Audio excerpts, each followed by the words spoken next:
Hey guys, I'm Shunko, or Shun for short, and I'll be giving you my top 20 recommended anime for anyone who's looking for something new to watch, or if you're just starting out watching anime. I'll try to keep this video spoiler free so that you guys can enjoy the shows to the fullest. This list is completely biased to my personal taste, so you don't have to fully agree with it.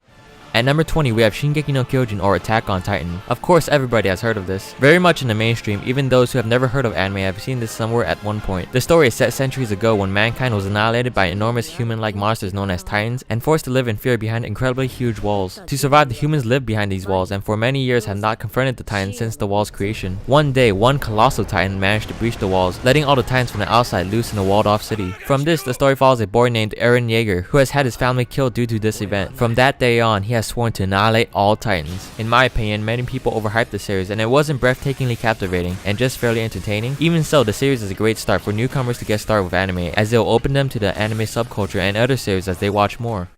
Number 19, Psycho-Pass. It is an action psychological sci-fi anime series that is set in a possible near future when it is possible to instantly quantify a person's state of mind and personality. Using this data, crime enforcement uses a standard known as Psycho-Pass to measure an individual's being and thus determine a person's criminal tendency factor, used to judge criminals before they commit the crime. This show is very psychological in that it brings up questions relating to how society should be structured and what is considered ideal for managing crime. The series is very serious and rarely are there any jokes to laugh about. If you are not into slice of life or lighthearted anime, then I would highly recommend this. But honestly, I mostly watched it for Tsunemori. Sorry. Number 18, Golden Time. Unlike most series which are set in high school, this one is completely different. I mean a real original work. It's set in college. This is groundbreaking, won't you agree? The series is centered around Tada Banri, a newly admitted college student at a private law school in Tokyo who got lost trying to find a freshman orientation. He meets another freshman, Yanagisawa Mitsuo, who is also lost, and they quickly become good friends. Before arriving to their destination, they encounter a beautiful girl named Kaga Koko, who bashed Mitsuo with a bouquet of roses and then left. She turns out to be Mitsuo's childhood friend who is apparently in love with him and is looking forward to getting married together. A lot of drama happens and questions of relationships and love start to surface. This is a seinen comedy romance series. You can consider it a slice of life, but it has an interesting twist that keeps the story enticing. The anime certainly looks cute, but I would not categorize it as moe. I would highly recommend this for those who like the romance genre. Number 17, Sakuraso no Pet na Kanojo, or The Pet Girl of Sakuraso, is a slice-of-life comedy romance series centered around a second-year high school boy named Sorata Kanda, who is persuaded to move into Surume High School's infamous Sakuraso Hall, which is pretty much a small dorm known for housing eccentric misfit residents. Little does he know that these misfits will turn his life upside down. One day, a second-year high school girl named Mashiro Shina transfers during the spring semester. She is described as pet-like, infantile, and highly dependent on others for even the simplest of tasks, and as such, Sorata takes on the responsibility of taking care of her. However, she is a world-class artistic savant, aspiring to become a mangaka. Although she is an airhead, her dependence on Sorata has had them getting closer to one another as she latches onto him. This is one of my personal favorites because the art style is just so clean, cozy, comfy, warm, and cute, I guess. I felt every time I watched a new episode my day was brightened up just a little. It just makes you feel happy. Not something a guy typically says, but yeah, I would recommend this for those who like that type of thing.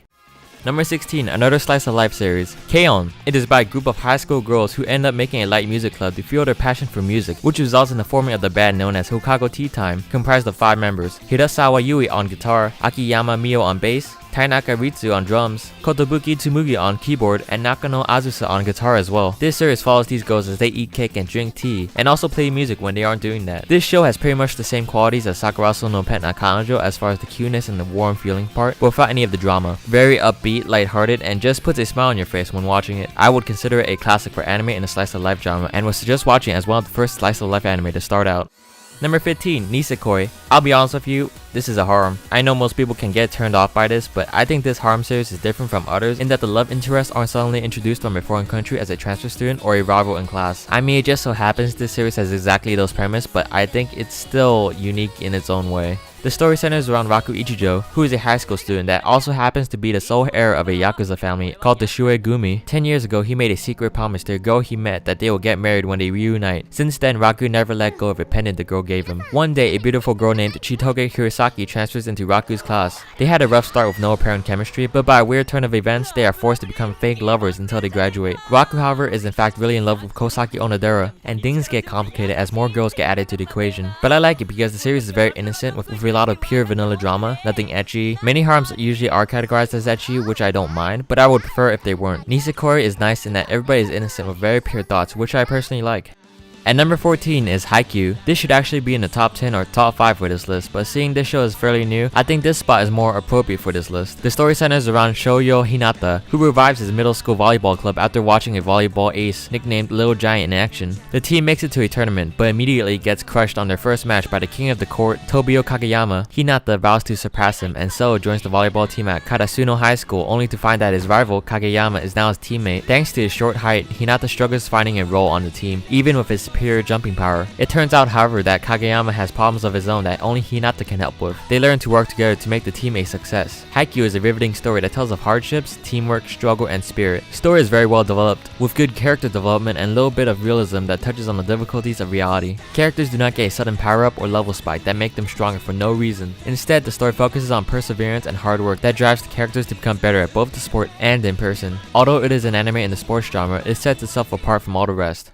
Number 13, Mahou Shoujo Madoka Magica, or Puella Magi Madoka Magica. I'll keep the synopsis short for this one for those who haven't watched it, but I'll start off with this. It's a cute moe, Mahou Shoujo or magical girl anime in a world where magical girls make a contract to gain magical powers so they can fight off witches from hurting people. Of course, you also have to have a cute magical pet from another world that provides wisdom and support to the magical girls. In this series, it takes the form of a white cat rabbit thing called Kyubey. Adorable, right? Right. Anyways, all I'm saying is, it's not your typical magical girl anime. I know I said that out of the blue after all that, but you just have to believe me. Just think about it. It's not ecchi, but it's rated R for some reason. On top of that, there are 3 movies. I mean, yes, 2 of them are recaps, but still 3 movies. I mean, what does that mean? Just watch it. Just go watch it. Number 12, Suzumiya Haruhi no Yutsu, or The Melancholy of Haruhi Suzumiya by Kyoto Animation, is a classic. When this came out, this was what all people talked about. Personally, how I came to watch this series was not from the hype or a recommendation, but a reference from another anime called Lucky Star that constantly cameoed The Melancholy of Haruhi Suzumiya because both were made by the same animation studio. These are really good promotions for the animation studio. They should do more of this. Why don't they do more of this? If someone who works for a Japanese animation studio and understands what I'm saying is watching this, which I highly doubt, please do this more. While you are at it, please don't sue my ass for this video. Utairu shinaide kudasai. Anyways, the story is centered around a high schooler named Kyon. The artwork makes him look like he's in his mid-20s or 30s, but that's besides the point. One day he meets Haruhi Suzumiya, who is only interested in the supernatural, particularly aliens, time travelers, and espers. Decides to create a club after being inspired by Kyon when a conversation concerning the lack of interest in clubs at school was brought up. She called it the SOS Brigade, a club that specializes in all that is supernatural. Kyon is also dragged into the club by Haruhi. Along with those two, other students such as Yugi Nagato, Mikuru Asahina, and Itsuki Koizumi also join the club, but not for the same reasons. Little does Haruhi know that the things that are supernatural are closer than she may think. Definitely a must watch as it is a classic and one of the less popular mainstream anime. And I trust that you will all watch all of the Endless Eights. At number 11, we have Sword Art Online. Definitely considered one of the most popular mainstream anime series, it is also genuinely enjoyable. Sometimes I get the notion that some people don't enjoy shows just because they're just too mainstream. I think that is somewhat ignorant. If you really enjoy it, then just watch it. Sword Art Online is set in the year 2022, when fully immersive virtual reality has become a reality. A new MMORPG called Sword Art Online just launched with the aid of Nerve Gear technology, in which players can control their avatars as though they were in reality. The series centers around one particular player named Kirigaya Kazuto, or Kirito, who is one of the 10,000 players to first play the game. Then one day, all the players were teleported to town and the creator of the game appeared in the guise of an enormous shrouded figure. He reveals that he has trapped them into the game by disabling the logout option, and if they die in the game or disconnect from Sword Art Online, they will die in real life through overcharging the battery in the Nerve Gear, thus killing them. The only way to escape is to finish the game, which means clearing all 100 floors in Aincrad. Kirito is a solo player who will attempt to finish the game and save everyone in it. The rule of the game is, if you die in the game, you die in real life. This is Sword Art Online. It is nicely animated, has very likable characters, adventurous, actiony, and has a badass character of course. What more could you want? On top of being categorized in the adventure action category, this series is also a romance, which I find it equally as appealing as the action and adventure. Don't listen to the hype. If you watch the first 3 episodes and really enjoy it, chances are you'll like the whole series for sure. Number 10, Anohi Mita Hana no Namae o Bokutachi wa Mada Shiranai, or Anohana for short, translated as Anohana, the flower we saw that day. This anime series is part of the I'm going to rip my eyes out from crying anime starter pack. The series centers around Jinta Yadomi and his group of childhood friends who have become separated after a tragic accident drifted them apart. Now in their high school years, a sudden surprise forces each of them to confront their guilt over what happened that day and come to terms with the ghosts of their past. This series is categorized as drama, slice of life, and supernatural. A very heart-wrenching story that may even put you to tears at times if you're the type of person to let your emotions get the better of you. I would give this a higher ranking in this list, but I realized that this is not for everyone. Number 9, Angel Beats, aired in 2010, and at its time, I would say this was the anime of the year. For its time, the anime was really well drawn with very exquisite animation that can pass off as something made today. This show is way well ahead of its time. My only complaint is that it was just too short, and I wish they would have made it a 2-core 24-episode series. The story is by a boy named Otonashi Yuzodu, who wakes up to only find out that he is dead. A girl from Ralph named Yuri explains they are in the afterlife. Otonashi realizes the only thing he remembers about himself is his name. Yuri tells him that she leaves the Shindai Sekai Sensen, or afterlife battlefront, and wages war against a girl named Tachibana Kanade, or Tenshi, translated as Angel. Unable to believe Yuri's claim that Kanade is evil, Otonashi attempts to speak to her, but the encounter doesn't go as he intended. Afterwards, Otonashi decides to join the SSS and battle Kanade, but he finds himself oddly drawn to her. While trying to regain his memories and understand Kanade, he gradually unravels the mysteries of the afterlife. This is yet another heart-wrenching story that really captivates the soul and makes us question the life we take for granted. I would say it has a lot of feels, but I hate it when people say that shit. So I'm just gonna say, just prepare yourself. Number 8, Toradora is another romance slice of life anime, one that I consider a must watch. Toradora is by a high schooler named Ryuji Takasu, who despite his gentle personality has people thinking he is an intimidating delinquent due to how his eyes look. Class rearrangements on his second high school year put him together with his best friend Yusaku Kitamura and his hidden crush Minori Kushieda. Along with these two comes Kushieda's best friend Taiga Isaka. Her delicate and petite appearance contrasts with her brutal personality, earning her the nickname the Palm Top Tiger. Taiga is secretly in love with Kitamura and agrees to help Ryuji with his love interest as long as he helps her get closer to hers. But things don't always go how they wanted. I consider this series a classic. It has an amazing story and very likable characters that make for an amazing watch. Because the story is so good, there is no replay value for this series, so be sure to savor it while it lasts. Number 7 is none other than Code Geass Hangyaku no Lelouch, or Lelouch of the Rebellion. The plot centers around Lelouch, an exiled Imperial Prince of Britannia, the main character of the series, who is now posing as a student. He finds himself in the heart of an ongoing conflict for the island nation of what was once Japan, now called Area 11, after the Holy Empire of Britannia took over it. The Japanese, now labeled as 11, are stripped of their identity and rights and live a harsh life, barely scraping by while Britannians live a comfortable life within their settlement. Some of them have formed a resistance to take back Japan's independence, in which Lelouch, through a series of events, somehow became involved. Through a chance meeting with a mysterious girl named C2, Lelouch gains his Geass, the power of kings. This power grants him the power of absolute obedience, allowing him to force a person to do whatever he wishes upon eye contact without question. Now with the power of absolute dominance over any person, Lelouch may finally realize his goal of bringing down Britannia from within. This series is filled with action, mechs, drama, and suspense that leaves you wanting more of each episode. Never was there a dull moment, as our main protagonist and anti-hero, Lelouch, always somehow manages to do the impossible in every scenario. There is no better entertainment than watching him do the unthinkable, an absolute must-watch for just about anybody who is anybody. Anime fans or not, you will love this show. I can almost guarantee it.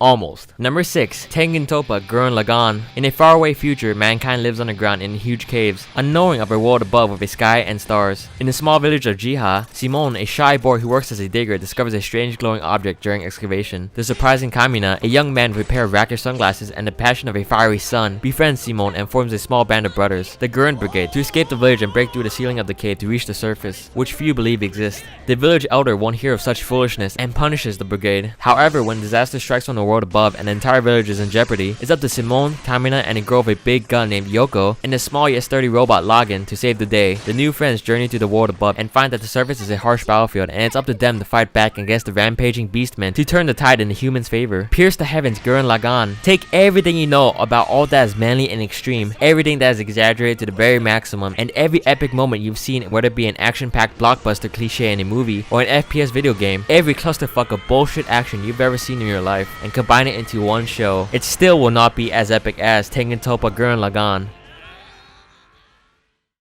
Number 5, Shigatsu wa Kimi no Uso, is centered around piano prodigy Arima Kosei, who dominated the competition and all child musicians knew his name. But after his mother, who was also his instructor, passed away, he had a mental breakdown while performing at a recital that resulted in him no longer being able to hear the sound of his piano, even though his hearing was perfectly fine. Even 2 years later, Kosei hasn't touched the piano and views the world in monotone without any flair or color. He was content at living out his life with his good friends Tsubaki and Watari until one day a girl changed everything. Miyazono Kaori is a pretty, free-spirited violinist whose playing style reflects her personality. Kaori helps Kosei return to the music world and show that it should be free and mold-breaking, unlike the structured and rigid style Kosei was used to. A very compelling drama and romance anime with plenty of astounding classical music that really sets itself apart from anime relating to music, as it is one of the few that incorporates a serious and heartfelt tone into it. You are going to hate me after watching it, but you won't hate the show, I assure you that. Number 4, One Punch Man. Needless to say, it is without a doubt the #1 anime series of fall 2015. Unless you're Japanese, in which case the best ranking anime for the season would be Gochumon wa Usagi desu ka? It happens. happens. Anyways, in this new action comedy, everything about a young man named Saitama screams average. From his lifeless expression, to his bald head, to his unimpressive physique. However, this average looking fellow doesn't have our average problem. He's actually a superhero that's looking for tough opponents. The problem is, every time he finds a promising candidate, he beats them with one punch. Literally. Can Saitama finally find an evil villain strong enough to challenge him? Follow Saitama as he searches for new villains to challenge. A hilarious action comedy that really keeps you laughing with every episode, as it is just plain out stupid how strong Saitama is. You just got to watch it. There is a lot of hype for this series as of recently, with fairly positive responses. The only reason I can think of for anyone not to like the show is if they take everything too seriously, in which case, yeah, don't watch the show. Number 3, Shokugeki no Soma, Food Wars. Ever since he was a kid, 15-year-old Soma Yukihira has helped his father by working as the sous chef in the restaurant his father runs and owns. Throughout the years, Soma developed a passion for entertaining his customers with his creative, skilled, and daring culinary creations. His dream is to someday own his family's restaurant as its head chef. Yet, when his father suddenly decides to close the restaurant to test his cooking abilities in restaurants around the world, he sends Soma to Totsuki Culinary Academy, an elite cooking school where only 10% of the students graduate. The institution is famous for its Shokugeki, or Food Wars, where students face off in intense, high-stakes cooking showdowns. As Soma and his new schoolmates struggle to survive the extreme lifestyle of Totsuki, more and greater challenges await him, putting his years of learning under his father to the test. This is another series where you watch it because you want to watch a main character be completely amazing at what he does, and best everyone he faces. This is one of the few anime that you'll find that's mainly about cooking and food, which makes Shokugeki no Soma even more interesting in that they make cooking look epic, which I did not think was possible. Yes, it is a little ecchi when the characters react rather sexually aroused when they eat almost anything, but it does not really detract from the show's enjoyment, and is seen more as amusing rather than fan service. I personally don't prefer ecchi, but at the same time I don't mind it, as long as it is not 100% for the sake of fan service. Almost all the main characters are very likable, but like me, you would mostly want to watch this to see what amazing feats Soma will pull off next. And number 2, we have of course Fate Stay Night Unlimited Blade Works, the 2014 to 2015 series. Needless to say, it is the same story based off the 2004 Fate Stay Night visual novel or the 2006 anime. It is also very similar to the 2010 Fate Stay Night Unlimited Blade Works movie. This story focuses primarily on the heroine Rin Tosaka. After her father's death, Rin enters the Holy Grail War as the sole heir to the prestigious Tosaka household with her servant Archer, but she soon finds out that Shiro Emiya, a boy from her high school, has gotten himself involved in the battles, and unexpectedly saves him when he is fatally injured. Before long, Rin sets out to strike down the conspiracy surrounding the Holy Grail War along with Shiro and his summoned servant Saber, and so the story begins to explore the truth behind Shiro's power and the nature behind his unyielding will to become a hero. The 2010 movie was animated by Studio Dean, which was the same studio that animated the 2006 anime as well. Fate Zero, the prequel, as well as this series, was animated by Ufotable, which in my opinion, and I'm sure you guys would agree, is the superior version to the Fate Stay Night adaptations, as it has remarkable animation quality. The visuals are just absolutely beautiful, with an astounding soundtrack that works absolutely perfect together. Animation was without a doubt first rate, and I can't praise it enough. I've watched all the Fate Stay Night anime series, and I don't think it's necessary to watch the Studio Dean adaptations in my opinion, as the story is pretty much the same in the Ufotable ones. In any case, I highly recommend the series at the number 2 spot.